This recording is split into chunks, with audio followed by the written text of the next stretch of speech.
Hello students, आज अपन पढ़ेंगे exercise 8.2। तो 8.2 के फर्स्ट क्वेश्चन हमने कंप्लीट कर लिए थे और सेकंड का फर्स्ट क्वेश्चन भी कंप्लीट कर लिया था। और आज अपन पढ़ेंगे सेकंड क्वेश्चन के सेकंड क्वेश्चन से, सेकंड का ऑप्शन नंबर सेकंड से। ठीक है, तो क्वेश्चन क्या था वो, सेकंड का फर्स्ट कितना है 2 10 30 degree upon 1 plus 10 square 30 degree, ये फर्स्ट नंबर है। ठीक है, हालांकि इसका सोल्यूशन मैंने बता दिया था। ठीक है, सोल्यूशन तो हो गया था। अब अपन सेकंड से स्टार्ट करते हैं, है ना। ये वाला अपन कर रहे थे। सेकंड नंबर क्वेश्चन है sin 2a equal to 2 sin a, है ना। sin 2a equal to 2 sin a is true when a equal to, a की वैल्यू क्या होगी जिसके लिए sin 2a और 2 sin a दोनों इक्वल होंगे। तो ऑप्शन नंबर ए इस पे गिवन है sin 60 degree, option number be given है 30 डिग्री, ऑप्शन नंबर सी है 45 डिग्री और ऑप्शन नंबर डी है 60 डिग्री। ठीक है, ये 0 डिग्री है ये। तो हमें बताना है कि sin 2a और 2 sin a की किस वैल्यू के लिए ट्रू है। तो क्या करते हैं अपन, अगर आपको टेबल याद है तो आप बहुत ही जल्दी इसको कैच कर लेंगे कि इसमें हम a की कौन सी वैल्यू के लिए ऐसा होगा। चलो अब एक बार हम चेक करके आपको बता देते हैं कैसे चेक करते हैं। ठीक है, देखो a की वैल्यू हमें रखना है तो अपन 0 ले लेते हैं, है ना। यहाँ पे 0, 30 डिग्री, 45 डिग्री या 60 डिग्री कौन सी वैल्यू लें। तो अपन ने 0 लेके देखा तो देखना sin 2a कितना हुआ, sin 2a की वैल्यू क्या रखेंगे 0, कितना बना ये sin 0 डिग्री, और sin 0 डिग्री कितना होता है 0 होता है, अपने को टेबल से पता है। ठीक है, sin 0 डिग्री इक्वल टू 0 होता है। फिर देखो अब राइट हैंड साइड पे भी रख दो, ये लेफ्ट हैंड साइड अपन ने लिया था, अब राइट हैंड साइड भी ले लो। तो राइट हैंड साइड क्या है 2 sin a की वैल्यू रखो 0, तो 2 sin 0 डिग्री 2 इंटू साइन 0 कितना होता है 0 होता है, इक्वल टू कितना आ गया 0। तो देख लो आप, लेफ्ट हैंड साइड भी 0 आ गया, राइट हैंड साइड भी 0 आ गया। तो कौन सी वैल्यू रखने पे 0 आया 0 डिग्री रखने पे, है ना। तो a की वैल्यू हम अगर 0 डिग्री होगी तो लेफ्ट हैंड साइड और राइट हैंड साइड दोनों साइड इक्वल हो जाएंगे, इसलिए option number 1 is the correct answer. ठीक है, चलो नेक्स्ट, अब एक और क्वेश्चन करते हैं इसका। नेक्स्ट क्वेश्चन इस तरह से आप इसको कर सकते हैं ना, सिंपल सा है टेबल, बस आप याद रखिए। इसमें से में से एक और क्वेश्चन दिया है 1 minus 10 square 45 degree upon 1 plus 10 square 45 degree की वैल्यू कितनी होगी। ठीक है, तो इसमें ऑप्शन में लिख देता हूं। ऑप्शन नंबर ए गिवन है 10 90 degree, option number be given है 1, ऑप्शन नंबर सी गिवन है sin 45 डिग्री और ऑप्शन नंबर डी गिवन है 0। तो इसमें से कौन सा आंसर सही है ये अपने को बताना है। ठीक है, अब टेबल से तो अपने को पता ही है कि 1 माइनस 1045 कितना होता है 1, ये अपने को पता है। स्क्वायर लगा है तो स्क्वायर अप्लाई कर दिया, 1 प्लस 10 स्क्वायर 45 1 होता है, स्क्वायर है तो अपन ने स्क्वायर अप्लाई कर दिया। 1 माइनस 1 का स्क्वायर कितना होगा 1 अपॉन 1 प्लस 1 का स्क्वायर 1 कितना हुआ 1 माइनस 1 0 हो गया, और अपॉन कितना आ गया 2। तो 0 में किसी भी नंबर से डिवाइड करें, चाहे जितना छोटा हो चाहे जितना बड़ा हो, कैसा भी नंबर हो, 0 को किसी भी नंबर से डिवाइड करते हैं तो उसका आंसर 0 ही आता है। ठीक है, तो 0 आ गया, तो ऑप्शन नंबर डी आपका एक करेक्ट आंसर हो गया। ठीक है। चलो एक और क्वेश्चन है इसमें, सेकंड में 4 क्वेश्चन है ना, तो ये बहुत सिंपल है, इसलिए मैं थोड़ा सा स्पीड से इसको बता रहा हूँ, क्योंकि इसके बाद फिर अपन 8.3 भी करना है ना। तो एक और क्वेश्चन है 2 10 30, सब एनसीईआरटी के क्वेश्चन है। 2 10 30 अपॉन 1 माइनस 10 स्क्वायर 30 डिग्री, ठीक है। तो इसमें ऑप्शन क्या गिवन है, ऑप्शन गिवन है cos 60 degree, option number B है sin 60 degree, option number C है tan 60 डिग्री और ऑप्शन नंबर डी है sin 30 डिग्री, ठीक है।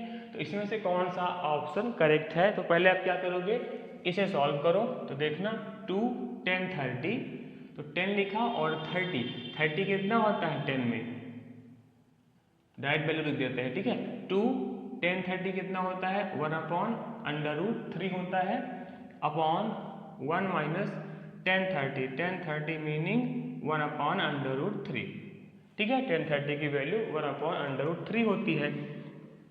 ये आप देखो ये कितना हो जाएगा 2/√3 है ना, ये न्यूमरेटर पे है ना 2/1, तो 2 का 1 से मल्टीप्लाई तो 2, 1 का √3 से मल्टीप्लाई तो √3 अपॉन 1 माइनस यहाँ पे स्क्वायर लगा है तो 1 का स्क्वायर करेंगे तो 1 के स्क्वायर का मीनिंग तो पता है आपको कि 1 का 1 में मल्टीप्लाई 2 बार, अगर 1 क्यूब होता तो क्या करते हैं 1 का 1 में मल्टीप्लाई 3 टाइम्स, ठीक है।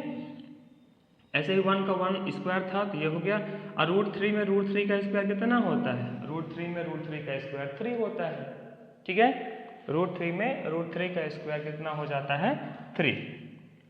चलो सॉल्व करो इसे, तो 2/√3 अपॉन यहाँ पर देखो इसके अपॉन में 1 कर देते हैं तो इसका एलसीएम लेंगे। ध्यान रखिएगा कभी भी 2 नंबर लिखे हैं बीच में माइनस है या प्लस है तो कितने टर्म हुए, 2 टर्म हुए। ऐसी सिचुएशन में हम यहाँ पे न्यूमरेटर का एलसीएम फाइंड आउट करते हैं, ठीक है। तो 1 और 3 का जो एलसीएम आएगा वो आएगा 3, ठीक।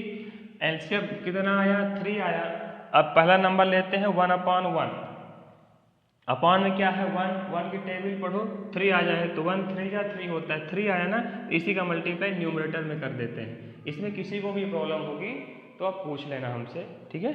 माइनस माइनस, अब 3 1 जा 3 तो 1 से ही मल्टीप्लाई करेंगे तो ये हो गया, ठीक है। कितना बचा 2/√3 अपॉन 3 में 1 माइनस होगा तो 2 बचेगा अपॉन 3। चलो इसे सिंप्लीफाई करो तो 2/√3। अब इस वाले डिवाइड को जब मल्टीप्लाई में कन्वर्ट करते हैं तो नीचे वाले नंबर का रेसिप्रोकल हो जाता है, तो ये कितना हो जाएगा 3/2। तो देखो 2 से 2 कट गया, कितना बचा, ऊपर 3 बचा और नीचे बचा √3। ऐसी सिचुएशन में क्या करते हैं, मैंने बताया था रेशनलाइजेशन करते हैं, तो कितना हो जाएगा √3 का ऊपर नीचे मल्टीप्लाई, मतलब डिनोमिनेटर पे जो नंबर लिखा है उसका रेशनलाइजेशन कर देते हैं, ठीक है। कितना बचा, अब 3 का √3 से मल्टीप्लाई तो 3√3 ही होगा, ध्यान रखिएगा। जो रूट के अंदर वैल्यू है उसका रूट के अंदर से मल्टीप्लाई होता है और जो रूट के बाहर है वो रूट के बाहर ही रहता है। बाहर में कोई अगर नंबर लिखा होता, सपोज करो यहाँ पे 2 होता तो 3 2 जा 6 और √3 होता, ठीक है। ये रूट के बाहर है इसलिए रूट के अंदर इसका मल्टीप्लाई नहीं होगा, ये रूट के बाहर ही रहता है। अपॉन अभी मैंने बताया कि √3 का मल्टीप्लाई √3 से करते हैं तो कितना हो जाता है 3 हो जाता है। अब ये क्या हुआ, ये 3 कट गया, कितना बचा √3, ठीक है। अब देखो √3 10 किसकी वैल्यू होती है, तो आप इन चारों ऑप्शन में देखो तो cos 60 की वैल्यू होती है 1/2, sin 60 की वैल्यू होती है √3/2, sin 30 की वैल्यू होती है 1/2 और tan 60 की वैल्यू होती है √3। तो यहाँ पे √3 ही आया है इसलिए ये वाला जो ऑप्शन है वो करेक्ट हो जाएगा, ठीक है। That is tan 60 degree equal to √3 होता है, ठीक है। तो ये ऑप्शन करेक्ट हो गया। चलो नेक्स्ट, अब ये जो क्वेश्चन नंबर 3 अपन करेंगे ये वेरी इंपॉर्टेंट क्वेश्चन है एग्जाम के पॉइंट ऑफ व्यू से। ये कई बार ये क्वेश्चन पेपर में आ भी चुका है ना। तो यहाँ पे क्या है, if 10a + b, 3rd number question, if 10a + b equal to √3 ये गिवन है आपको, ठीक है। तो एग्जाम में जरूरी नहीं है कि 10 वाला ही आए, साइन का भी आ सकता है, कॉस का भी आ सकता है, कॉट का भी आ सकता है, ठीक है। तो यहाँ पे 10 है, तो अपन यहाँ से क्या करते हैं कि 10a + b = अब हमें ये देखना है, इधर 10 है ना, तो अपन ये चेक करेंगे कि √3 में 10 की किसकी वैल्यू √3 होती है, ठीक है। 0 डिग्री की होती है कि 30 की होती है कि 60 की होती है कि 90 की होती है कि 45 की होती है, किसकी वैल्यू होती है। तो √3 आपको पता होना चाहिए कि 10 में किसकी वैल्यू है। तो 10 में √3 वैल्यू होती है 60 डिग्री की, अभी अपन ने पढ़ा इधर, ठीक है, 10 60। अब इसके बाद अपन क्या करते हैं कि ये 10 और 10 कैंसिल हो जाते हैं, ठीक है। ये कैंसिल कैसे होते हैं ये आप 11th से पढ़ेंगे, अभी फिलहाल आप कट कर देंगे ऐसे, ठीक है। कितना हुआ a + b = 60 डिग्री, इसको दे देते हैं इक्वेशन नंबर 1। अभी एक और वैल्यू गिवन है आपको, क्वेश्चन क्या था, if 10a + b = √3 and 10a - b, और गिवन क्या है, एक और वैल्यू गिवन है कि 10a - b 1/√3 है, ठीक है, 1/√3 है। दिस एम्प्लाइज क्या हो जाएगा ये, तो 10a - b = अब आपको ये चेक करना है कि 1/√3 10 में किसकी वैल्यू है, तो 10 30 डिग्री की वैल्यू होती है, तो ये हो जाएगा 10 30 डिग्री, ओके। फिर वही काम 10 से 10 कैंसिल हो गया, तो कितना बचेगा, a - b = 30 degree, equation number 2, देखो, ठीक है। और अगर आपने थर्ड चैप्टर पढ़ा है तो आपको देख के ही आइडिया हो गया होगा कि हमें इसको या तो सब्स्टिट्यूशन से करना है या तो एलिमिनेशन से करना है, ठीक है। तो a + b = 60 डिग्री और a - b = 30 डिग्री, ठीक है। तो क्या करेंगे भाई, एलिमिनेशन कर देते हैं, सिंपल सा है। तो लिखेंगे एडिंग इक्वेशन 1 एंड 2, इक्वेशन 1 और 2 को अपन ऐड कर देते हैं, ठीक है। देखो a + b = 60 था, यहाँ a - b = 30 था, ठीक है। तो यहाँ देखो ये +b था और ये कितना था, -b था, दोनों के साइन क्या है, डिफरेंट साइन है दोनों के, एक प्लस में है b और दूसरा b माइनस पे है। तो अगर दोनों के साइन डिफरेंट होते हैं तो बाय एलिमिनेशन मेथड उनको ऐड करते हैं, और अगर दोनों के साइन सेम होते हैं तो सब्ट्रैक्ट करते हैं। बाय एलिमिनेशन आपने पढ़े होंगे क्वेश्चंस, तो आपको समझ में आया होगा ये चीज़, ठीक। चलो तो लिख दो, ऐड करना है, तो a + b = 60 degree upon and a - b = 30 degree, ये ऐड करना है तो साइन चेंज नहीं होता, ये -b + b ये कैंसिल हुआ, a और प्लस a कितना हुआ, 2a = 60 + 30 that is 90 degree. Now this implies a = 90 degree upon 2 करेंगे, कट जाएगा, कितना होगा, 45 डिग्री। तो दिस एम्प्लाइज a कितना आ गया, a = 45 डिग्री, a की वैल्यू आ गई 45 डिग्री। अब a की जो वैल्यू है, ठीक है, a की वैल्यू चाहे आप इक्वेशन नंबर 1 पे रखें और चाहे इक्वेशन नंबर 2 पे रखें, ठीक है, चाहे 1 पे रखें चाहे 2 पे रखें, आपकी वैल्यू सेम आएगी b की। तो a भी जो 45 डिग्री आया है इक्वेशन नंबर 1 में पुट कर दो। तो फ्रॉम फर्स्ट में पुट कर दो, तो कितना है, a + b, a की वैल्यू है 45 डिग्री प्लस b = 60 डिग्री, ठीक है। कितना बचा, 45 को ट्रांसपोज कर दो, तो 60 डिग्री माइनस 45 डिग्री, तो b कितना हो गया, 15 डिग्री। बस a की वैल्यू क्या मिल गई, 45 डिग्री, और b की वैल्यू क्या मिल गई, 15 डिग्री, ठीक है। तो ये a और b की वैल्यू अपन ने फाइंड कर ली, ठीक है। चलो नेक्स्ट है एक और क्वेश्चन नंबर 4 के भी अपन कर लेते हैं, हालांकि वो सिंपल है लेकिन फिर भी एक बार हम उसको देख लेते हैं। नेक्स्ट क्वेश्चन क्या था, कि sine A plus B equal to sine A plus sine B.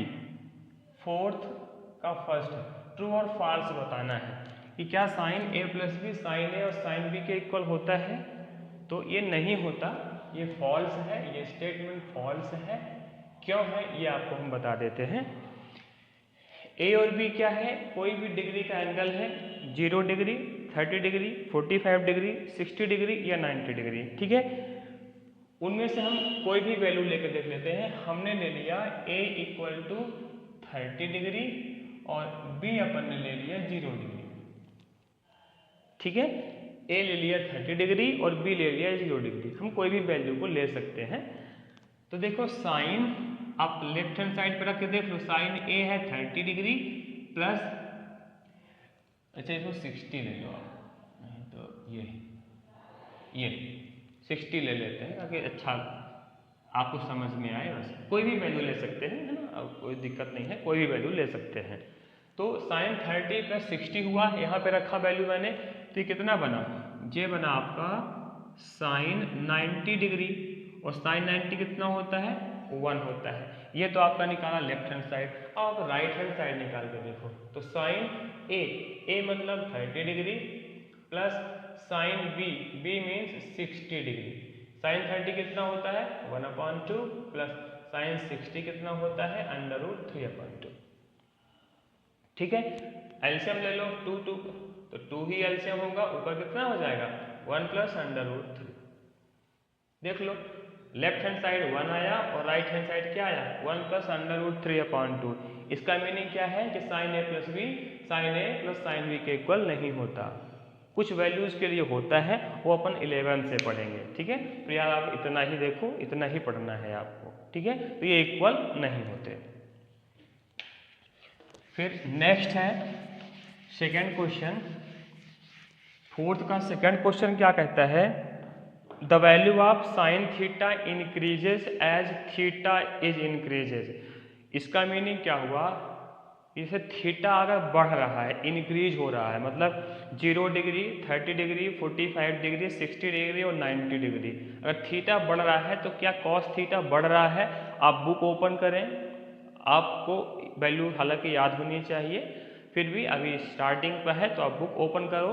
Open करने के बाद आप देखोगे कि साइन 0 होता है, फिर साइन 30 1/2 0 से बड़ा हुआ, फिर साइन 45 1/2 थोड़ा सा और बढ़ा, फिर साइन 60 कितना होता है √3/2 थोड़ा सा और बढ़ा, फिर 1 आ जाता है। मतलब क्या हुआ, थीटा हमारा 0 30 45 60 90 बढ़ रहा है, तो कॉस साइन थीटा भी हमारा क्या हो रहा है 0 से बढ़ करके 1 तक चला गया, मतलब इंक्रीज हो रहा है, ठीक है। तो क्या हुआ, the value of sine theta increases as theta increases, मतलब अगर साइन थीटा अगर बढ़ रहा है तो साइन थीटा भी की वैल्यू भी बढ़ती है, ठीक है। इसलिए ये जो सेकंड ऑप्शन है वो क्या हो जाएगा, करेक्ट हो जाएगा। फिर नेक्स्ट है cos theta, the value of cos theta increases as theta increases, लेकिन कॉस थीटा में ऐसा नहीं होगा, ठीक है। कॉस थीटा जैसे कॉस 0 से स्टार्ट करते हैं, तो कॉस 0 कितना हुआ 1, फिर क्या हुआ cos 30 कितना होगा √3/2, फिर cos 45 1/2, साइन 60 कितना होता 1/2, ठीक है, और साइन 90 कितना होता है 0 होता है। तो वैल्यू क्या हुई, थीटा तो बढ़ रहा है 0 30 45 60, आप टेबल भी देखिए एनसीईआरटी पे, थीटा तो बढ़ रहा है, लेकिन जो cos थीटा है वो क्या हो रहा है, cos थीटा के जो वैल्यूज है पर्टिकुलर उस डिग्री पे वो डिक्रीज हो रही है, ठीक है। इसलिए ये ऑप्शन क्या हो जाएगा, फॉल्स हो जाएगा। फिर है sine theta equal to cos theta for all values of theta, जो कि गलत है। साइन थीटा और कॉस थीटा देखिए, जैसे साइन 0 डिग्री 0 होता है, लेकिन कॉस 0 1 होता है, कहाँ इक्वल है, केवल 45 पे इक्वल होता है। साइन 45 भी 1/2 होता है, कॉस 45 भी 1/2 होता है, ठीक है, लेकिन हर वैल्यू इक्वल नहीं होती है, इसलिए यह ऑप्शन भी क्या हो जाएगा, फॉल्स हो जाएगा। फिर बोल रहा है cot A is not defined for A equal to 0, सही बात है। कॉट 0 आप टेबल पे देखो, कॉट 0 क्या होता है, अनडिफाइंड होता है। ठीक है। तो इस तरह से इन क्वेश्चंस को आप सॉल्व करिए। 8.2 यहाँ से अपन समाप्त करते हैं। अब इसके बाद अपन पढ़ेंगे एक्सरसाइज 8.3 जो कि एग्ज़ाम में सीबीएसई एग्ज़ाम हो चाहे एमपी बोर्ड हो या कोई भी बोर्ड हो, 8.3 से एक क्वेश्चन 5 मार्क्स का जरूर आता है। ठीक है, तो इसको अच्छी तरह से आप प्रैक्टिस करें। इसके बाद फिर अपन पढ़ेंगे एक्सरसाइज